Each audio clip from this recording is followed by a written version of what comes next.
See a $200,000 car just levitate like karma itself grab the wheel I have. And before you say I'm exaggerating, let me paint you a picture. It's 6 in the morning. I'm barely caffeinated, standing in the cab of a John Deere front-end loader, staring at a glacier-white Bentley Continental GT blocking the only entrance to my equipment barn, parked so close you'd think someone used a ruler and a grudge. That was the exact moment I felt the universe lining things up for a showdown, and buddy, I was not about to blink first. My name's Rebecca. Grew up in Austin, Texas, which means I talk fast, think faster, and I can handle a horse, a backhoe, or a stubborn neighbor sometimes all at once. These days, I run a horse boarding and training facility on 40 acres of Kentucky bluegrass, right where the sunrise still looks like hope, unless you've got an HOA Karen aiming for your throat.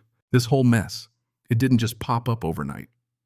18 months before, the Bentley baptism, that's what the locals call it now, a development called Willow Creek Estates, popped up next to my place like a bad rash you just can't get rid of.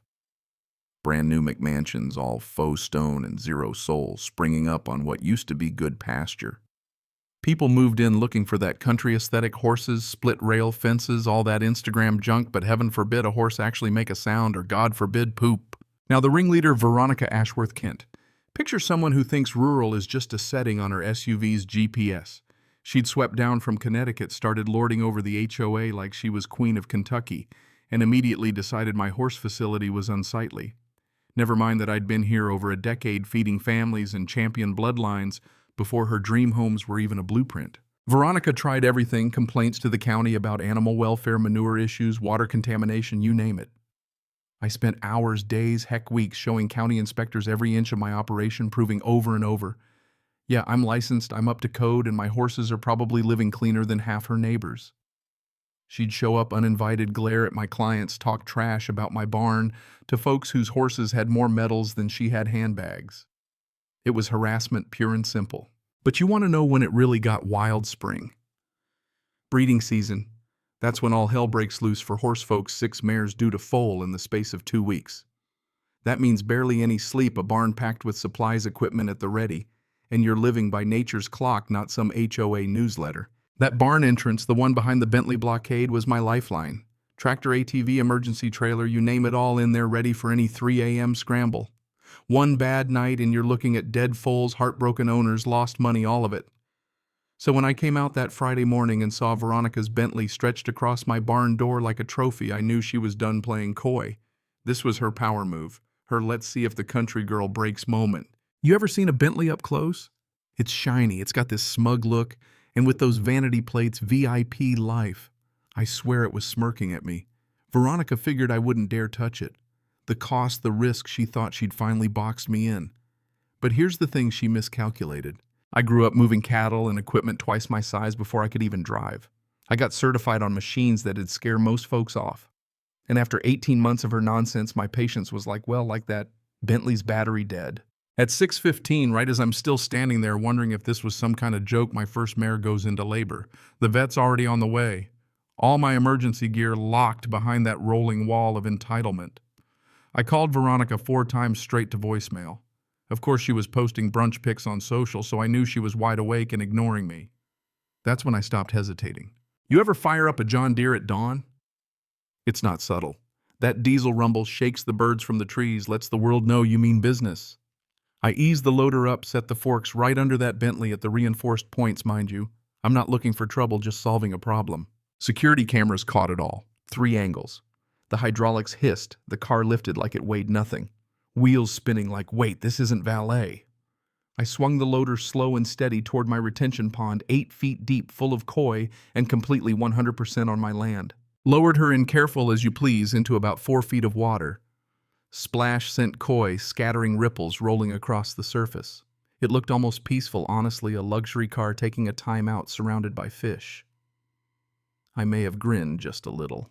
30 minutes later, Veronica shows up storming over in a silk robe, face doing this wild mix of shock, rage, then horror as she spots her pride and joy soaking in my pond. She calls 911, absolutely losing it. Sheriff comes out, watches the footage, shrugs.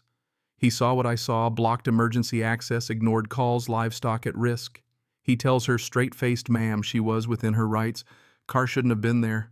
I nearly hugged him. The tow bill, $12,000 to pull a waterlogged Bentley out, and nobody would touch it until she forked over every penny. Insurance. Denied her claim the moment they saw the footage, said she parked illegally. All consequences were on her. Electronics fried, leather-soaked koi scales stuck everywhere, car was totaled, and for 3 glorious days it sat right there, a monument to hubris and poor decisions. Meanwhile, my mares foaled just fine. 6 healthy babies, including 1 filly who'd sell for a small fortune later that year. My barn stayed open, business booming. Oh, and the HOA. Turns out Veronica had been embezzling funds, probably to pay off lawyers trying to get rid of me.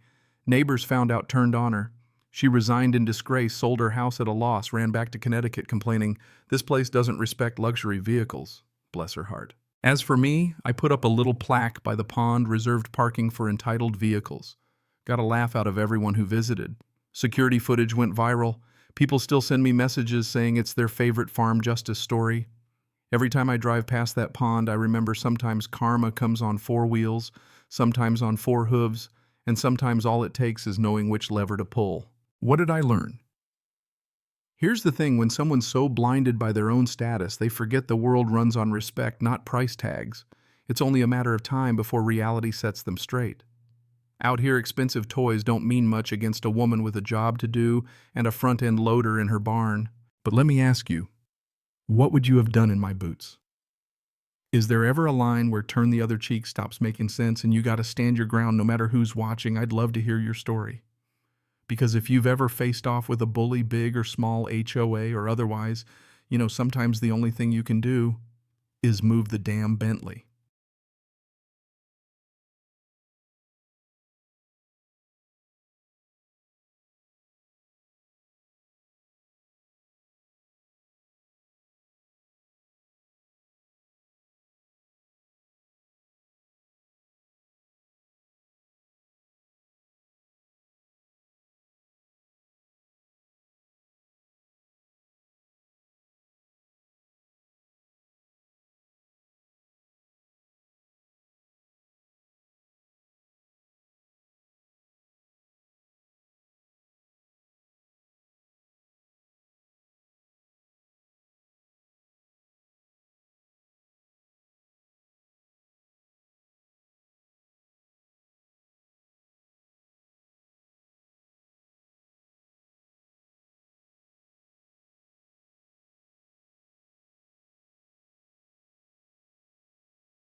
Cảm ơn các bạn đã xem video.